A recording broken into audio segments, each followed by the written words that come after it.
বিচাৰি পাবা মনৰ মানুহ জ্বলালে চাকি গছি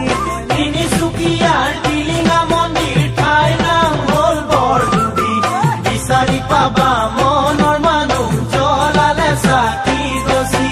জানো দূৰ দূৰণিৰ ডেকা জীয়ৰী আহেনো যোৰা পাতি পুৱা গধূলি টিলিঙা বান্ধে হ'বলে বিয়াখনি